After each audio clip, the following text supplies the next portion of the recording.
Capek nggak sih kerja terus-terusan tapi uang nggak pernah cukup? Ngerasa hidup kayak dikejar-kejar waktu, penghasilan segitu-segitu aja, dan nggak punya waktu buat diri sendiri. Banyak orang mikir kalau mau kaya harus kerja keras, siang malam, lembur terus.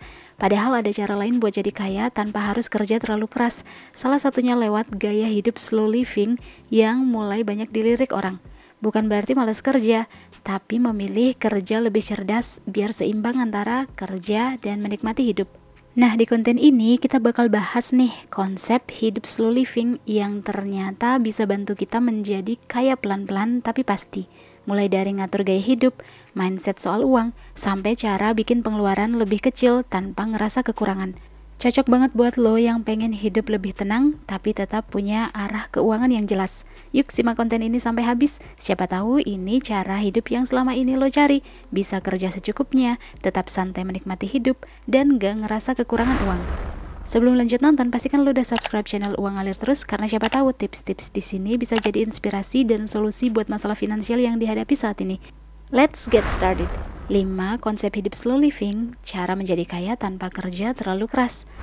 Yang pertama, konsep slow living artinya nggak nunggu kaya buat bahagia. Kebanyakan orang itu mikir, nanti aja bahagia kalau udah kaya. Padahal konsep slow living justru kebalikannya. Kita nggak nunggu kaya buat bisa bahagia. Slow living ngajarin kita buat menikmati hidup sekarang, bukan nanti. Jadi, daripada kerja mati-matian sampai burnout, ngejar uang tapi stres terus, mending pelan-pelan aja tapi hati tenang. Misalnya nih, lo tinggal di kota kecil, hidup sederhana, gak banyak jajan barang yang gak penting, tapi tiap hari bisa minum kopi sambil baca buku favorit lo. Itu tuh udah bentuk kekayaan juga, bukan cuma soal duit di rekening, tapi juga waktu dan pikiran yang damai. Nah, kalau dipelajari lebih dalam, slow living itu justru bikin kita kaya diam-diam, karena nggak boros, pengeluaran jadi kecil, dan akhirnya jadi bisa nabung dan investasi pelan-pelan. Misalnya, lo kerja freelance dapat 3 juta rupiah sebulan. Karena gaya hidup lo simple, cuman butuh 2 juta rupiah buat hidup. Sisanya lagi 1 juta bisa ditabung atau ditaruh di investasi, misalnya reksadana. Nah, kalau itu dilakuin rutin tiap bulan, dalam 5 tahun bisa terkumpul puluhan juta, bahkan ratusan juta, tergantung imbal hasilnya. Tanpa ngejar kerjaan sampai lembur tiap hari, lo bisa pelan-pelan bangun kekayaan dari gaya hidup slow living. Dari sini kita belajar kalau jadi kaya itu nggak selalu harus kerja keras dan capek terus. Kadang kuncinya bukan nambah penghasilan, tapi ngelola pengeluaran dan nyari cara hidup yang bikin tenang. Slow living ngajarin kita buat sadar bahwa waktu, ketenangan, dan kebebasan itu juga bagian dari kekayaan. Jadi kalau lo bisa bahagia sekarang, hidup cukup, segalanya yang lo punya bisa disyukuri dan punya arah keuangan yang jelas, itu udah separuh jalan menuju kaya. Intinya, lo nggak perlu nunggu kaya buat bisa hidup bahagia. Justru dari rasa cukup dan bahagia saat ini, kita bisa pelan-pelan jadi kaya tanpa disadari. Yang kedua, bekerja terlalu keras bikin kita miskin waktu. Lo pernah gak sih ngerasa udah kerja keras dari pagi sampai malam, tapi hidup gitu-gitu aja? Nah, itu dia masalahnya. Dengan kerja keras, kita emang bisa dapat uang, tapi seringnya bikin kita miskin waktu. Bangun pagi buru-buru, kerja 8-10 jam, pulangnya udah capek banget. Weekend habis cuman buat tidur dan recharge energi buat menghadapi hari kerja minggu depannya. Dan gitu terus, jadi siklus. Lo nggak punya waktu buat mikir, evaluasi, apalagi nikmatin hidup. Padahal waktu itu aset paling berharga. Dan slow living ngajarin kita buat pelan-pelan, lebih mikirin cara kerja yang lebih cerdas, bukan lebih keras. Coba deh bayangin, si A kerja lembur tiap hari dan dapat gaji 10 juta rupiah. Tapi karena stres dan capek, si A sering jajan buat pelarian, nongkrong, makan di luar terus, beli barang ini itu buat refreshing. Ujung-ujungnya pengeluaran bocor di mana-mana, nabung juga nggak seberapa. Bandingin sama si B yang kerja dari rumah, penghasilan 3 juta rupiah tapi waktu luang banyak, nggak boros dan bisa masak sendiri. Si B bisa simpan 1 juta rupiah sebulan, invest, dan punya waktu buat belajar hal-hal baru. Dalam 5-10 tahun, B mungkin udah punya penghasilan pasif, sementara A masih kejebak kerjaan yang nyedot waktunya tiap hari. Dari sini kita belajar, kerja keras tanpa arah malah bikin capek dan jauh dari kebebasan finansial. Slow living ngajarin kita buat sadar kalau waktu itu bukan cuman buat cari uang, tapi juga buat bikin hidup lebih bermakna. Kaya itu bukan cuman soal jumlah duit di rekening, tapi juga soal punya waktu buat diri sendiri, buat keluarga, dan melakukan hal-hal yang lo suka. Jadi kalau lo bisa atur keuangan dan menikmati hidup, itu sebenarnya jalan pintas buat jadi kaya diam-diam, tanpa harus kerja banting tulang tiap hari.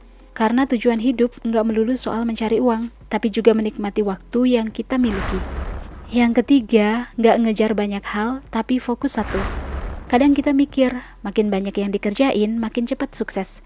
Tapi kenyataannya, ngerjain terlalu banyak hal malah bikin energi kita kebagi-bagi. Hasilnya jadi setengah-setengah semuanya. Konsep slow living ngajarin kita buat pelan-pelan, tapi fokus. Nggak usah kejar semua peluang yang lewat. Fokus satu hal aja dulu sampai jadi, baru mikirin yang lain. Kayak lo buka usaha kecil, misalnya jualan makanan sehat online. Kalau fokus di situ, lo bisa dalemin ilmunya, bikin brandnya kuat dulu, terus dapat pelanggan loyal. Itu lebih cuan daripada buka 3 usaha sekaligus, tapi semuanya nggak keurus. Akhirnya semuanya bangkrut. Misalnya lo punya 8 jam sehari buat kerja. Kalau lo bagi buat 3 proyek sekaligus, masing-masing cuma dapat waktu 2-3 jam kan? Tapi kalau lo fokus satu hal aja, semua waktu dan tenaga lo numpuk ke situ. Jadi hasilnya bisa lebih cepat kelihatan. Contoh nih, si Tono yang dulu freelance ngerjain apa aja, dari desain, nulis, sampai ngajar les. Tapi akhirnya dia fokus satu hal aja, yaitu desain presentasi. Dalam setahun dia bisa naikin rate dari 200.000 jadi 2 juta rupiah per project. Karena apa? Ya karena ia fokus satu hal sehingga ngerti marketnya, bisa naikin skill, dan bangun portofolio yang meyakinkan. Itu contoh kaya diam-diam karena fokus. Dari sini kita bisa ambil pelajaran penting, yaitu slow living bukan berarti nggak ambisius, tapi lebih ke ngarahin energi ke satu titik biar hasilnya maksimal. Nggak gampang kegoda sana-sini, tapi percaya sama proses. Jadi kalau mau jadi kaya, fokus satu hal yang benar-benar lo suka dan bisa dikembangkan pelan-pelan. Nggak usah buru-buru kelihatan berhasil, yang penting lo terus bergerak. Lama-lama hasilnya bakal ngalahin mereka yang kelihatan sibuk ngerjain banyak hal, tapi nggak kelar-kelar. Karena dalam slow living, yang penting bukan siapa yang lari paling cepat, tapi siapa yang jalan paling konsisten. Yang keempat, kaya tanpa kelihatan kaya, itu strategi. Lo pasti pernah lihat orang yang hidupnya biasa aja, tampil sederhana, tapi ternyata punya aset banyak dan bebas finansial. Nah itu dia, konsep slow living, kaya tanpa kelihatan kaya. Bukan karena pelit atau nggak mampu, tapi emang sadar kalau tujuan hidup bukan buat pamer. Jadi nggak buang-buang uang buat mengejar pujian atau validasi orang lain. Misalnya nggak beli mobil mahal, tapi beli mobil bekas yang penting fungsional. Duitnya diputar buat investasi yang pelan-pelan tumbuh terus setiap bulan. Karena yang penting itu kenyamanan hidup, bukan sekedar kelihatan keren di mata orang lain. Coba deh bayangin, punya gaji 5 juta rupiah per bulan. Nah, kalau kita bergaya seolah-olah punya gaji 10 juta rupiah atau bahkan 20 juta rupiah, pasti tiap bulan nombok terus kan, dan gak pernah nabung. Tapi, kalau punya gaji 5 juta rupiah nih, dan hidup kayak orang dengan gaji 3 juta rupiah, berarti masih bisa simpan 2 juta rupiah setiap bulan. Dalam setahun, udah terkumpul uang 24 juta rupiah. Dan dalam 5 tahun, jadi 120 juta rupiah. Dan jika ditaruh di investasi yang kasih imbal hasil 10% aja per tahun, uang itu bisa jadi 150 jutaan. Padahal lo nggak kerja ekstra, cuman gaya hidup aja yang dikontrol. Nggak kelihatan kaya, tapi tabungan nambah terus. Ini strategi kaya tanpa kelihatan kaya. Dari sini kita belajar bahwa strategi menjadi kaya itu bukan dengan kelihatan kaya, tapi punya kontrol diri dan mikir jangka panjang. Konsep slow living ngajarin kita buat tenang, nggak kejar validasi sosial, nggak perlu ngejar pujian, tapi fokus ke hal-hal penting. Mending jadi biasa aja di mata orang lain, tapi diam-diam sedang membangun kekayaan yang semakin lama semakin kokoh. Ini strategi halus, tapi justru paling kuat. Karena ujungnya bukan siapa yang kelihatan paling sukses, tapi siapa yang hidupnya paling damai dan merasa cukup. Kekayaan sejati itu bukan soal gaya, tapi soal punya pilihan dan kebebasan hidup. Yang kelima, konsep slow living bikin biaya hidup turun drastis. Slow living itu bikin biaya hidup kita turun drastis tanpa harus ngerasa kekurangan. Karena kita nggak ngejar buat kelihatan keren, Jadi lebih sadar mana yang benar-benar dibutuhin dan mana yang cuman buat gengsi. Gak perlu tiap hari jajan kopi 50 ribuan, gak sering-sering makan di restoran mahal, gak gonta-ganti gadget cuman biar dibilang kece. Hasilnya gimana? Well, pengeluaran bulanan bisa jauh lebih kecil, tapi hidup tetap nyaman karena kita hidup sesuai ritme kita sendiri, bukan ikut tekanan sosial. Dan dari situ kita bisa nabung dan investasi lebih banyak. Artinya makin cepet juga nyampe ke tujuan finansial yang diimpikan. Misalnya nih, lo kerja work from home dan bisa hidup di Jakarta dengan gaya hidup sibuk, nongkrong tiap weekend, jajan tiap hari, dan ngekos di tempat yang fancy.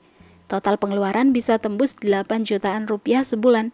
Tapi begitu lo mulai slow living, pindah ke kota yang lebih tenang kayak Yogyakarta atau Salatiga misalnya, terus masak sendiri, nongkrong seperlunya, dan ngekos di tempat yang biasa aja, pengeluaran lo bisa turun jadi 3 juta rupiah sampai 4 juta rupiah per bulan.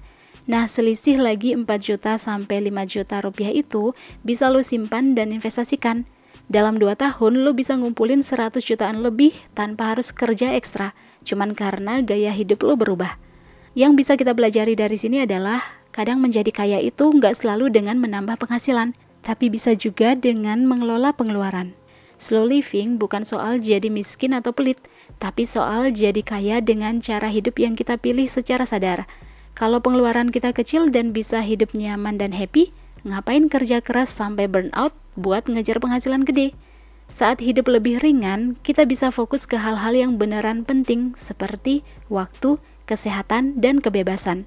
Jadi pelan-pelan kita kaya bukan karena kerja keras yang malam, tapi karena punya pilihan untuk menikmati hidup. Well, itulah 5 konsep hidup slow living, cara menjadi kaya tanpa kerja terlalu keras. Lo punya opini soal konsep slow living? Atau ingin request hal-hal yang mau kita bahas di channel Uang Ngalir Terus? Komen ya, like, share, dan jangan lupa subscribe untuk dapetin update video-video berikutnya. See you guys in the next video.